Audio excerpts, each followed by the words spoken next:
y perseveraban en la doctrina de los apóstoles, en la comunión unos con otros, en el partimiento del pan y en las oraciones.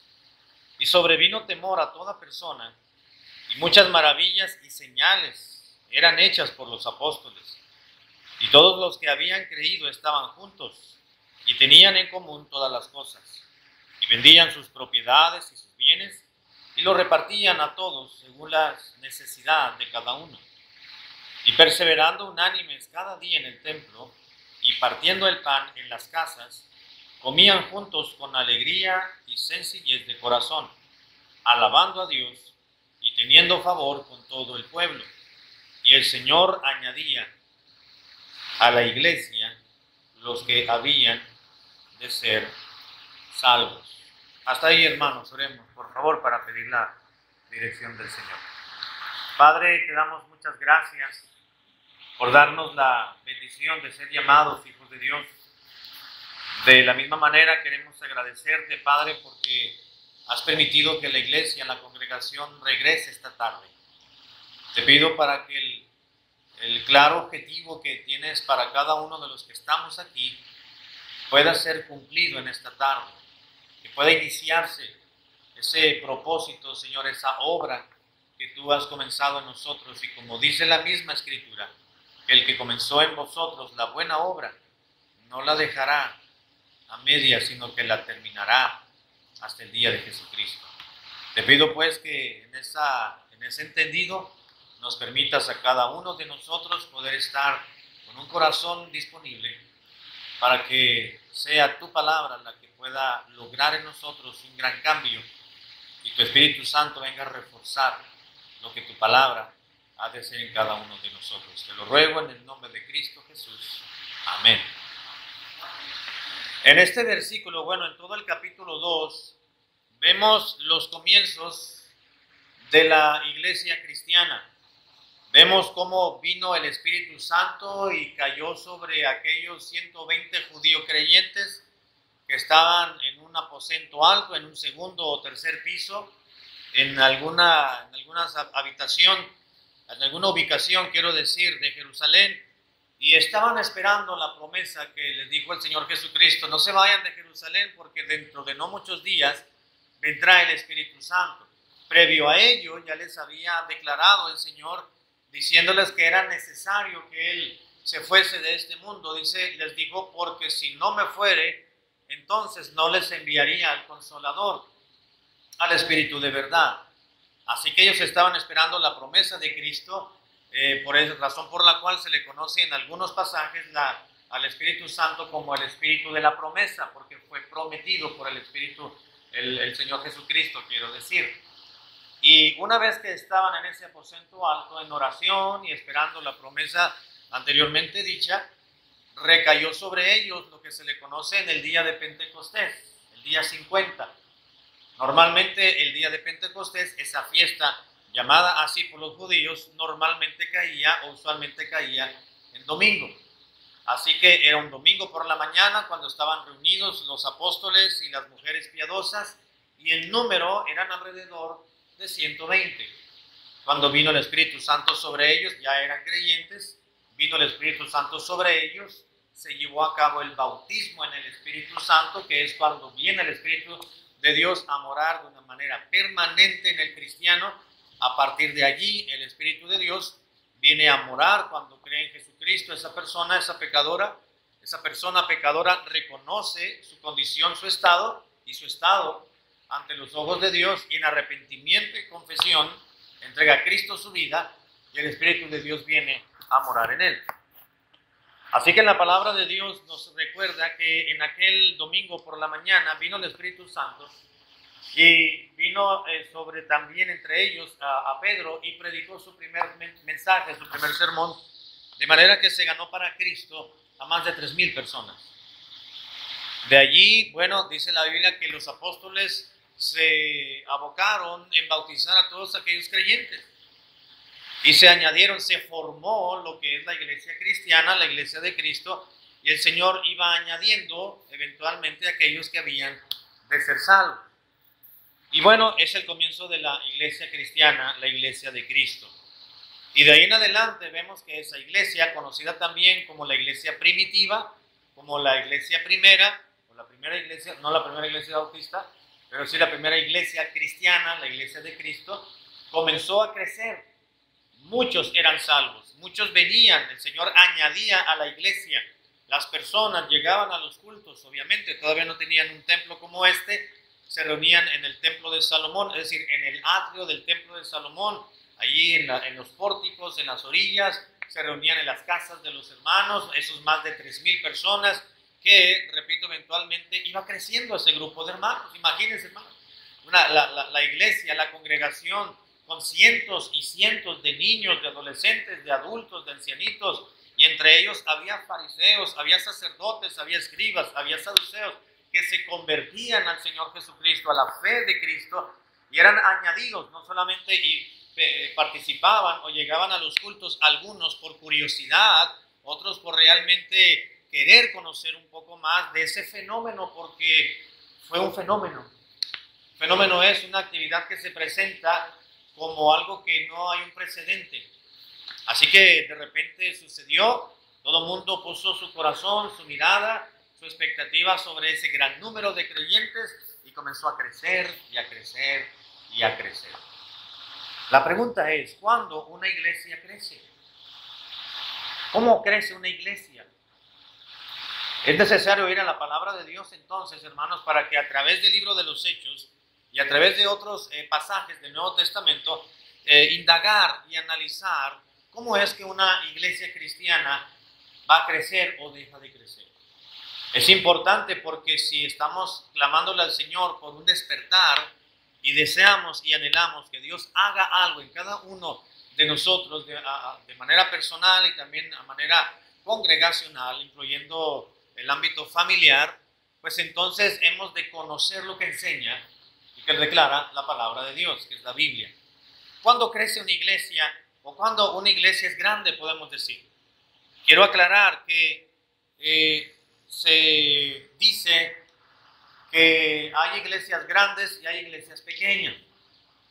Yo estoy en contra de esos términos o de esas declaraciones, porque puede haber una iglesia compuesta por 10 miembros y ser una gran iglesia en comparación con una iglesia que tiene miles y miles de asistentes, que puede ser sencillamente una iglesia. Sí me estoy dando a entender lo que quiero decir. Puede haber una iglesia, y no estoy diciendo que todas las iglesias de cientos o de miles son malas iglesias, no, me estoy refiriendo a que puede haber una iglesia con muchos ministerios, con una gran cantidad de membresía de miembros, pero no es ni siquiera lo que se asoma, lo que enseña la palabra de Dios, de lo que debe ser una iglesia neotestamentaria. Por otro lado, podemos tener una iglesia de 5, de 10 miembros, de 12, de 15, y puede estar más apegada a lo que declara la palabra de Dios, de cuál es su propósito, su objetivo y la misión de ser como iglesia, como cuerpo de Cristo, y que están en función y en cumplimiento de las funciones propiamente hablando de lo que enseña la Biblia acerca de lo que es una iglesia. Entonces esa iglesia de una congregación de 10 o 12 es una gran iglesia en comparación con aquellas que son solamente números, pero no están cumpliendo con el propósito divino. Así que cuando una iglesia se puede catalogar, humanamente hablando, como grande, y no me refiero en lo cuantitativo, sino en lo cualitativo, es decir, no me refiero en los números, en la cantidad, sino en la calidad. Una iglesia es grande no por qué tantos miembros tiene, sino qué calidad de miembros tiene. Puede haber una iglesia de 5 hermanos, de 6, de 7, iniciando, y puede ser una gran iglesia, aunque sean 5, 6 o 10, porque los miembros, la calidad de cada uno de los hermanos sobrepasa las expectativas de la palabra de Dios en comparación con otras iglesias.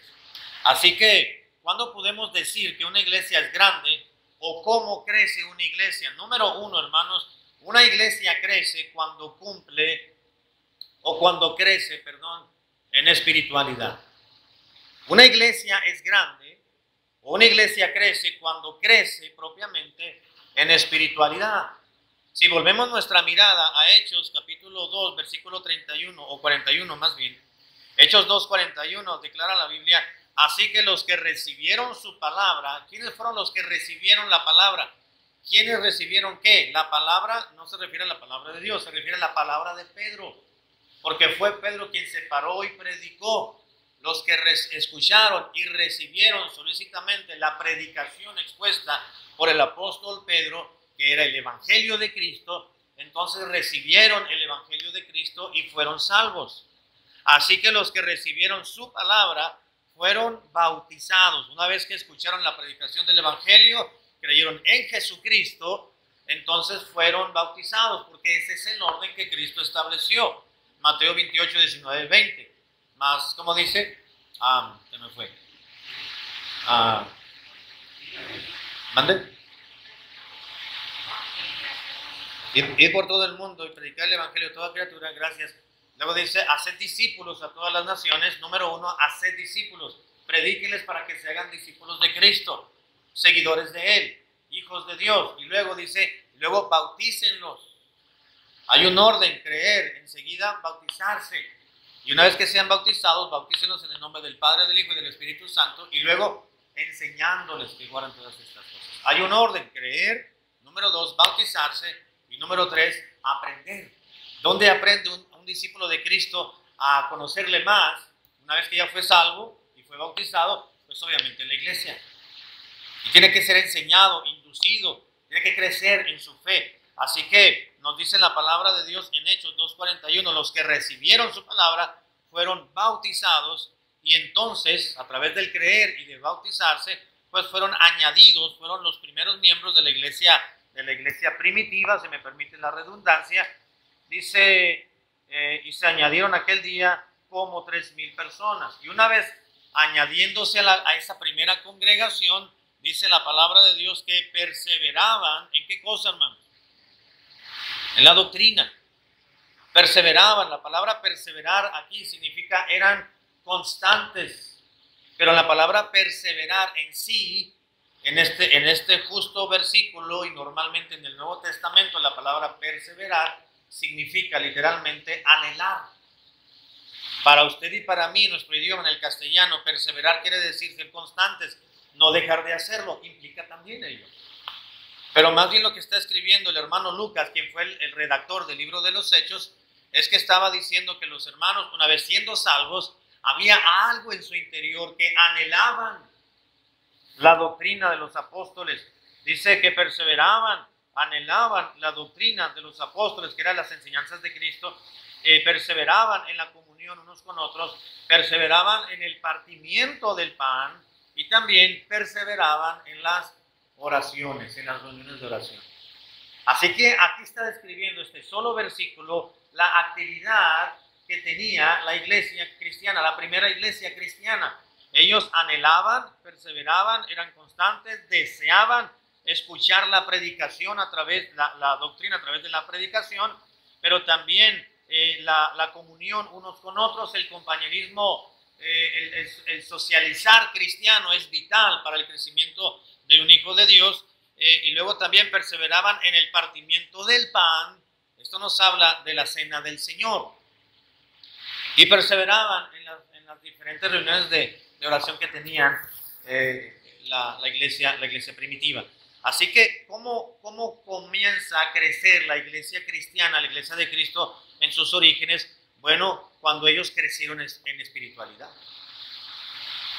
¿Se da cuenta? Ellos anhelaban, dice número 1, ¿qué cosa, hermanos? La doctrina. La palabra doctrina sencillamente significa enseñanza. Era la enseñanza impartida a través de los 12 pastores que tenía la iglesia primitiva. ¿Cuáles eran? Los 12 apóstoles. ¿Qué calidad de iglesia debió haber sido la iglesia primitiva? Porque eran los apóstoles los primeros pastores que tuvieron. Ya posteriormente, ¿verdad? Algunos se fueron a predicar a otros lugares y se quedó en la iglesia como pastor oficial o titular, si podemos llamarlo así, el hermano Santiago, y los pilares de la iglesia, sus ayudantes, eran el hermano Juan, el apóstol Juan y el hermano Pedro, y había uno más, me parece. Así que es interesante notar, hermanos, que la iglesia primitiva no solamente creció en número y creció numéricamente, porque crecía originalmente y en sus inicios de una manera espiritual. Así que una iglesia es grande, una iglesia crece cuando crece en su nivel espiritual. Porque cuando crece espiritualmente está colocando en primera instancia y en primera responsabilidad lo espiritual. ¿Y qué dijo el Señor Jesucristo en Mateo 6:33? Mas buscad primeramente el reino de Dios y su justicia, y todas estas cosas serán añadidas. Cuando una iglesia crece de manera espiritual y coloca al Señor Jesús en primer lugar, y le da la gloria y le da el señorío al Señor Jesucristo y lo coloca en el centro de su vida, de su alma, de su vida como iglesia, como congregación, está colocando el reino de Dios y justicia en primer lugar, y entonces Dios se encargará de que llegue la gente, de que lleguen las personas, de que lleguen familias, de que lleguen jóvenes, de que lleguen señoritas, de que lleguen matrimonios, de que lleguen hombres, de que lleguen mujeres a una congregación. Cuando una congregación se dedica a crecer en su vida espiritual. Si queremos crecer como iglesia, entonces, mis amados hermanos, tenemos que crecer a nivel espiritual. Nuestra relación con Dios debe ser fortalecida día a día, constantemente. Esa es la razón por la cual los pastores insistimos en que no debemos y no deben de dejar de leer la Biblia todos los días, hermano. Lea su Biblia, conozca más a Dios. ¿Cómo vamos a conocer más a nuestro Dios si no es a través de la palabra de Dios? ¿Cómo nos vamos a dirigir a Él si no es a través de la oración? ¿Cómo vamos a crecer en nuestra vida espiritual si no es a través de las actividades de la iglesia propiamente, principalmente los cultos de oración, los cultos de predicación, la escuela dominical y sus diferentes y variadas actividades y ministerios que la iglesia tiene y propone? Así que una iglesia es grande cuando crece espiritualmente o cuando crece en espiritualidad. Número 2, una iglesia es grande o crece cuando aprende, no solamente crece en espiritualidad, sino cuando aprende humildad. Todos terminan con dad para que lo pueda recordar fácilmente, ¿okay? Cuando crece en espiritualidad, número 1. Número 2, cuando aprende humildad. Mire lo que dice la palabra de Dios, Primera de Pedro 5:5, por favor. Vamos a Primera de Pedro, capítulo 5, versículo 5 y versículo 6. Primera de Pedro 5. Primera de Pedro, capítulo 5, versículo 5, dice la Biblia: igualmente, jóvenes, estad sujetos a los ancianos, y todos sumisos unos a otros, revestidos de humildad, porque Dios resiste a los soberbios, pero Dios da gracia ¿a quién? A los humildes. Tienen que ser revestidos, no solamente vestidos, sino revestidos. ¿Qué quiere decir revestidos, hermano? Vueltos a vestir. ¿Usted se ha revestido alguna vez? Bueno, aquí hace mucho calor, pero cuando hace frío, uno se viste y luego se reviste, ¿verdad? Uno se pone la ropa y antes de salir se pone otro suéter y otra chamarra y luego guantes y luego termales y luego otro pantalón. Uno se viste y luego se reviste. Va uno bien abrigado. Cuando es calor es lo contrario, ¿verdad? Lo que está diciendo Pedro dice que tenemos que, le habla a los jóvenes, pero le habla a todos los hermanos. Dice, habla a los jóvenes que estén sujetos, a los ancianos, dice, y todos sumisos unos a otros y revestidos de humildad. Porque Pedro está dando por sentado que un cristiano de por sí ya debe ser humilde, porque es hijo de Dios. Y ahora que ya eres cristiano, ya eres hijo de Dios, eres hija de Dios, tú debes de vivir en humildad. Señor Jesucristo lo recordó y dijo: aprended de mí que soy manso y soy humilde de corazón, y entonces se te van a acabar tus dolores de cabeza, dijo el Señor. Y entonces hallaréis descanso para vuestras almas, no antes. Cuando aprendas humildad. Así que cuando una iglesia es grande, o cuando podemos decir que una iglesia crece, no solamente cuando crece en espiritualidad, sino cuando aprende humildad en su vida, cuando se reviste de humildad. Una iglesia que vive en humildad, en su trato, en su conducta, en su comportamiento, en su manera de pensar, es una iglesia en la vía correcta.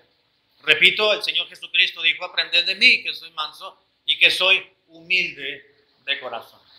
No solamente este principio debe ser adherido a nuestras vidas, hermanos, como personas, como cristianos, también lo tenemos que adoptar como iglesia. Porque podemos llegar en un momento dado a enaltecernos como congregación y decir somos la mejor congregación. Hay hermanos, yo he tenido hermanos en la iglesia donde se han parado a dar testimonio, y yo entiendo el sentir de los hermanos, se entiende, pero hay que tratar de corregir o de aclarar el concepto, la idea que los hermanos tienen. Los hermanos salen a algún lugar, visitan alguna iglesia y regresan dando testimonio, diciendo, gracias a Dios salimos, fuimos a una iglesia y regresamos en nuestras vacaciones, y me he dado cuenta que esta es la mejor iglesia. O sea, la iglesia propia, ¿no? Y claro, cada quien va a decir, mi familia es la mejor familia, mi papá es mi mejor papá, es el mejor papá del mundo, o es el mejor papá que he tenido, dicen algunos, ¿no? O mi mamá es la mejor mamá del mundo, o mis hermanos, bueno, los hermanos ya no se dicen, no, del hermanito o de la hermanita. Y puede ser que algún día podamos, se nos puedan subir, si me permite la expresión media vulgar, se nos puedan subir los humos como iglesia y llegar a pensar que somos únicos.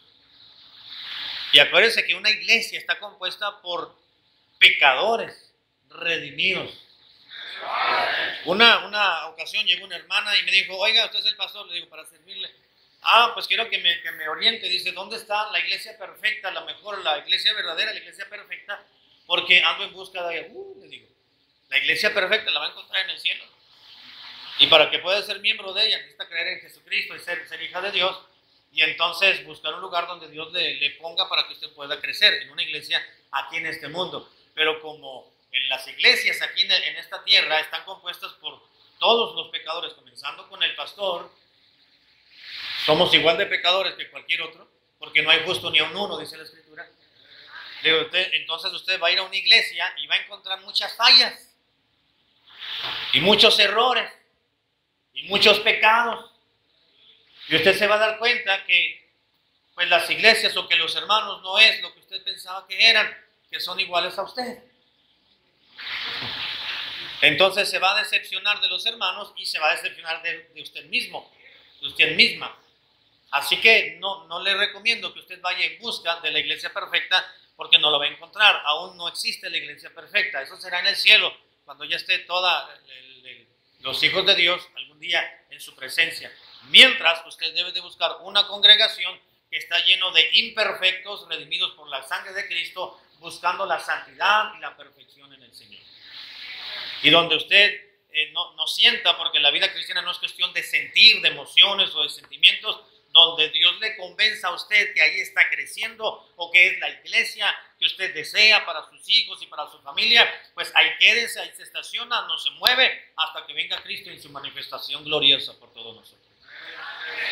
¿Cómo crece una iglesia o cuándo podemos decir que una iglesia es grande? Cuando no solamente crece en espiritualidad, número 2, sino que aprende humildad, porque Dios no puede retener su presencia ni su respaldo donde se manifiesta arrogancia y altivez y orgullo. Esa es la razón por la cual la Biblia nos enseña que tenemos que ser humildes y sencillos de corazón. Un día llegó un supuesto cristiano a la iglesia, parece que iba del Estado de México, y llegó ahí al poblado donde estábamos y estuvo ahí en el culto, y me acuerdo que se me quedaba viendo así medio mientras yo predicaba y como que estaba analizando. Después de darle la bienvenida y todo lo demás, se acercó y dijo un día, después de ir a varios cultos, me dice, ¿sabe qué, pastor? Usted está haciendo las cosas mal en la iglesia. Dije, por fin conocí al Espíritu Santo en persona. Le digo, a ver, dígame, ¿en qué estoy haciendo mal, según usted? Dice, es que usted es el ungido de Dios. Y usted como ungido de Dios, usted no debe de arrodillarse cuando usted predica y hace invitación al altar. Usted no se debe de arrodillar, que se humillen los hermanos, los pecadores. No, usted es el ungido de Dios. Si yo hubiera sido otro, yo lo hubiera creído, hermano. Pero yo soy el pastor. Yo ya me humillé delante de Dios antes de prepararle, cuando se estaba preparando el sermón. Uno se humilla delante del Señor y uno tiene que arrodillarse y tomar decisión cuando uno se está estudiando y se da cuenta cuán falto es uno como predicador.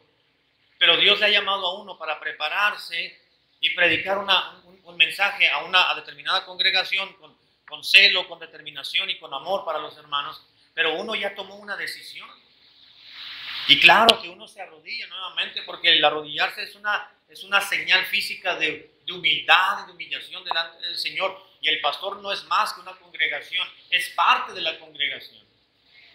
Y este hombre quería meter allí, ¿verdad?, la arrogancia y la altivez. Es que usted no tiene por qué humillarse porque Dios le ha llamado y que no sé qué. No, el día que dejemos de ser sencillos y humildes, o el día que tomemos la arrogancia, la altivez y el orgullo y sea parte nuestra, vamos a echar a perder la obra de Dios.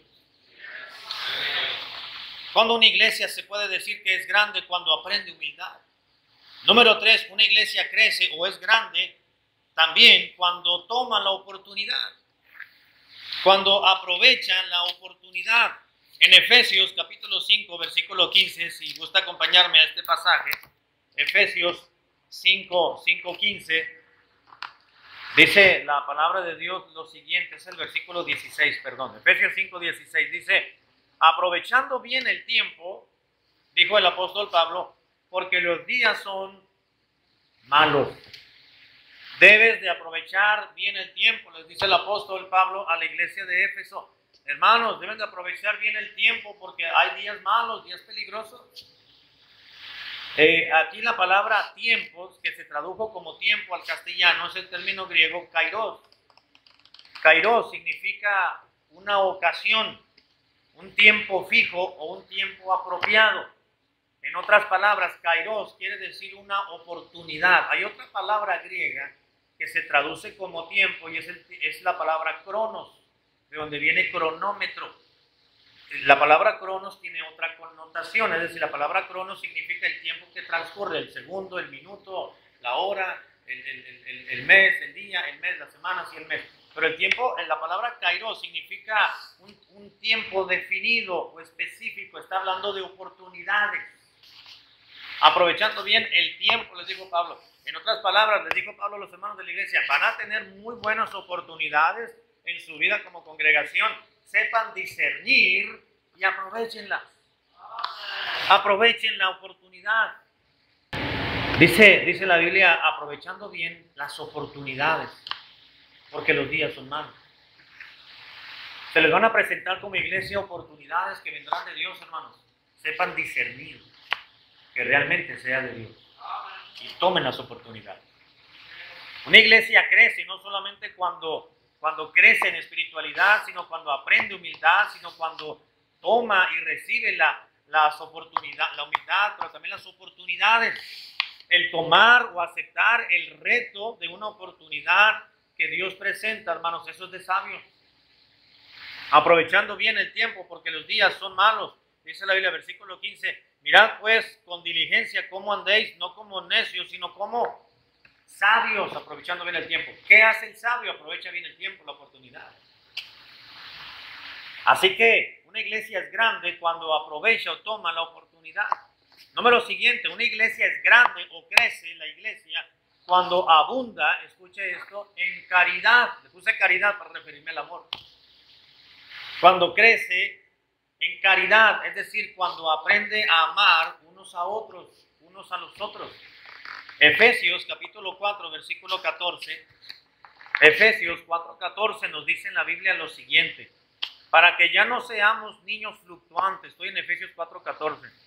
Que ya no seamos niños fluctuantes, llevados por doquiera de todo viento de doctrina, por estratagema de hombre, que para engañar emplean con astucia las artimañas del error. Versículo 15. Sino que siguiendo la verdad, ¿en qué, hermanos? En amor, crezcamos. Cuando se sigue la verdad en amor, o se desarrolla el amor en una congregación, crezcamos en todo aquel que es la cabeza, esto es Cristo, de quien todo el cuerpo bien concertado y unido entre sí por las coyunturas que se ayudan mutuamente según la actividad propia de cada miembro, lo que hablábamos en la mañana, recibe su crecimiento para ir edificándose ¿en qué cosa, hermano? En amor. En amor. Mire, hermano, una iglesia grande o pequeña, es decir, en cantidad mayor o menor, quiero decir. Es un mundo de gente. En una congregación, ya se da cuenta, hay hermanos de un estado, hay hermanos de otro estado, los matrimonios son de una ciudad y de otra ciudad, de otro estado distinto. Hemos sido creados con familias diferentes, venimos de educación distinta, de diferentes lugares, de diferente composición económica, y venimos a asentarnos en un solo lugar, como cuerpo de Cristo. ¿Usted cree que es fácil amarnos unos a otros? Venir a sentarnos, ¿verdad? Y cantar, no pasa nada. Pero cuando empezamos a tratarnos y a socializar unos con otros, ahí está lo duro, ¿verdad? Ahí está lo bueno. Que vamos a hacer una carne asada y yo le dije al hermano que me pusiese a adorar mi carne, pero llegó su esposa y lo agarró y se lo comió.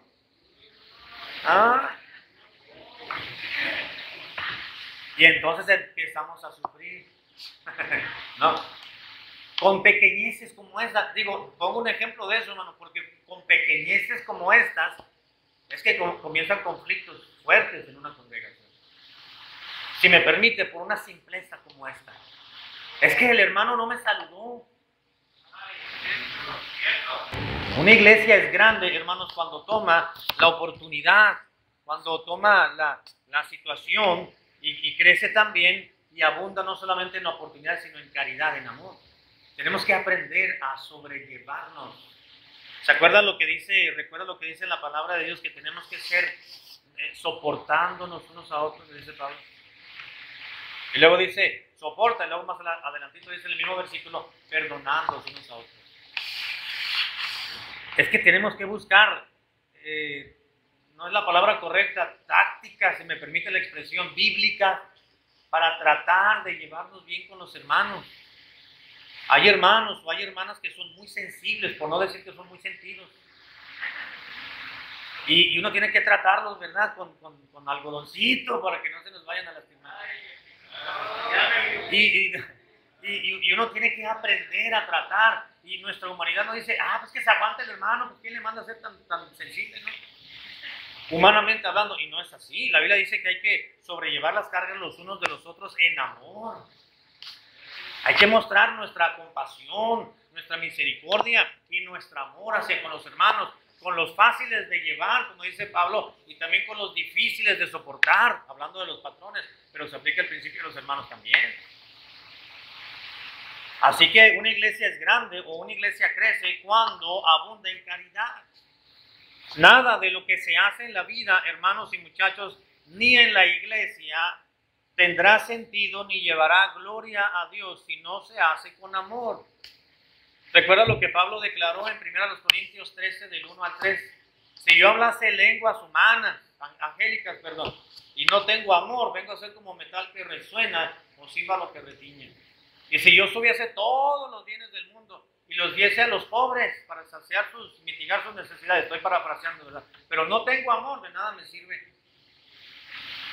Así que el amor, hermanos, es el vínculo perfecto, como dijo el mismo apóstol Pablo a la iglesia de Éfeso. Dejar de lado nuestra opinión o nuestro criterio es lo que debiéramos hacer y actuar en base al criterio de Dios. Eso es lo que tenemos que llevar a cabo. Una iglesia se estanca, una iglesia se queda bloqueada, atorada, si me permite el término, cuando no muestra amor hacia los demás. Colosenses capítulo 3, versículo 14, dice la Biblia así, Colosenses 3, 14, y sobre todas las cosas vestidos de amor, que es el vínculo, dice la Biblia, el vínculo perfecto. Hermano, cuando haga lo que haga, hágalo con amor. Debo recoger un hermano, o se lo encuentra por ahí por la calle y dice, ay, viene el hermano volteate para allá, viejita. Y pasan en el carro y se voltean para otro lado. Ame a los hermanos. Yo sé que ustedes se aman entre sí, ¿verdad? Se nota en la... No lo digo con ironía, estoy diciendo en serio. Pero puede llegarse algún día a presentarse una situación en el cual Dios diga, a ver si es cierto, escuchaste una predicación de que hay que amarle a los hermanos y a ver, quiero ver a ver si es cierto. Va a decir Dios. A ver si fue genuina tu decisión. Y nos va a presentar una oportunidad para manifestarle nuestro amor al hermano o a la hermana o a determinada familia. Lo vamos a hacer. Lo vamos a lograr. Si queremos que nuestra iglesia crezca y sea grande en ese sentido, entonces tenemos que aprender a abundar en amor. Voy a entrar ya a la parte final. Una iglesia crece o una iglesia es grande cuando apoya en la necesidad. Una iglesia crece, o podemos llamar que es grande, cuando esa iglesia apoya cuando hay necesidad. Dije, número 1, una iglesia es grande cuando crece en espiritualidad. Número 2, cuando aprende humildad. Número 3, cuando toma la oportunidad. Número 4, cuando crece, cuando abunda en caridad. Y número siguiente, cuando apoya en la necesidad. Primera a los Corintios 8:15. Primera a los Corintios, capítulo 8, versículo 15, dice en la Biblia así. Primera a los Corintios 8:15. Pero yo de nada de esto me he aprovechado, dijo Pablo. Ni tampoco he escrito esto para que se haga así conmigo, porque prefiero morir. A ver, estoy leyendo otro versículo, perdón. Primera a los Corintios 8:15. No es el... es el 9, pero no es el 15. Bueno, déjenme ver si lo encuentro ahorita rápidamente. Es cuando Pablo está hablando y ve la necesidad que hay en otras iglesias, pero en segunda a los Corintios 8:15, pero segunda a los Corintios. Dice, como está escrito, el que recogió mucho no tuvo más, y el que recogió poco no tuvo menos. Versículo 14 dice, sino para que en este tiempo con igualdad la abundancia vuestra supla la escasez de ellos, para que también la abundancia de ellos supla la necesidad vuestra, para que haya igualdad. Pablo les escribió a la iglesia de Corinto, les dijo, hermanos, hay una necesidad con la iglesia y las iglesias en Judea. Están pasando por una crisis de necesidad. Hay problemas, hay situaciones, los hermanos están padeciendo, no tienen el poder adquisitivo que antes tenían. Vamos a tratar de apoyarles, de ayudarles. Y quiero que recojan una ofrenda o quieran enviar. Yo quiero pasar a recoger una ofrenda, sus donativos, y los voy a pasar personalmente a recoger y los voy a llevar a Jerusalén. Pero en lo que yo voy, quiero que recojan ofrendas y recauden todo el donativo que se pueda posible para llevarlos. Y quiero que sean generosos, les dijo Pablo. Porque así, en la escasez de ellos, es una oportunidad para que ustedes puedan apoyar y Dios les dé abundancia a ustedes por apoyar la necesidad de otros. Y algún día la necesidad de ellos se va a convertir en abundancia porque ustedes le apoyaron, y cuando ustedes tengan necesidad, la abundancia de ellos vendrá a suplir la necesidad de ustedes. Así que, en otras palabras, les dijo Pablo a los hermanos, anímense, apoyen, porque ustedes también puedan estar en la misma situación. Hay necesidad y deben de apoyar en ella. La iglesia de Corinto estuvo más que dispuesta de compartir, a dar, para suplir las necesidades de otros hermanos. Eso hizo de ellos, hermanos, una gran diferencia. Es verdad que la iglesia de Corinto fue una iglesia muy materialista y muy carnal. Pero podemos decir que en otras áreas fue una iglesia grande, porque supo apoyar cuando había necesidad. Una iglesia es grande cuando aprende a dar. No solamente a la necesidad de los mismos hermanos, sino cuando aprende a dar a la obra de Dios. Cuando una iglesia da, provee para los siervos de Dios, es una iglesia grande. Es una gran iglesia. Cuando se presta la oportunidad, y yo recuerdo que ya voy a terminar con esta situación. Un día fue un misionero a la iglesia y predicó, presentó la obra, predicó, y unos hermanos, un matrimonio fue tocado a misericordia por él.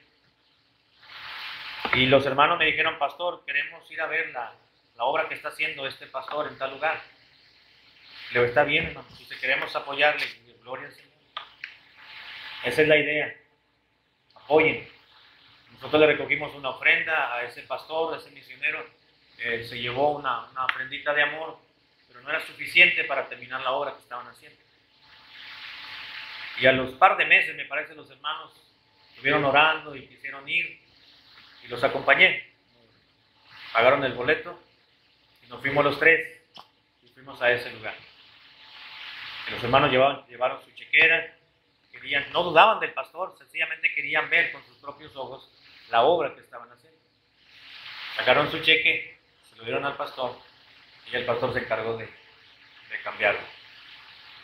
Regresamos al par de días, nos regresamos para allá, y en situaciones como esta, Dios comenzó a bendecir a la iglesia. Ciertamente nosotros no le dimos para que pusieran el techo del templo. Fueron los hermanos, pero ellos eran miembros de la iglesia. Y la iglesia, al recibir a ese pastor misionero, pues les dio una ofrenda de amor también para sus gastos propios, para moverse. Pero Dios bendijo a toda la congregación.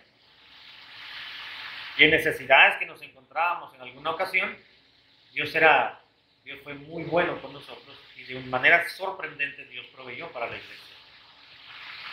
Ustedes saben que en Estados Unidos se gastan muchos cientos y miles de dólares por cualquier reparación. Dios fue bueno y Dios proveyó. Pero porque la iglesia aprendió a apoyar en la necesidad. ¿Sí me doy a entender? Una iglesia es grande, hermano, cuando apoya en la necesidad, cuando abunda en caridad, cuando toma la oportunidad, cuando aprende humildad, cuando crece en espiritualidad y muchos otros aspectos importantes, que es cómo se manifiesta el crecimiento, la grandeza o la calidad de una iglesia. Una iglesia es grande, una iglesia es grande a los ojos de Dios cuando despierta espiritualmente, cuando tiene un avivamiento. Cuando viene ese avivamiento, entonces viene un boom, una explosión, y tiene un impacto en toda la comunidad y hace cosas mayores que estas veréis, dijo el Señor Jesucristo. Se comienzan a ver obras magníficas por la obra de una iglesia, que pueden ser unos cuantos miembros, pero es una iglesia grande porque está acorde a la palabra de Dios. Vamos a orar, hermanos, por favor. Padre, nuevamente.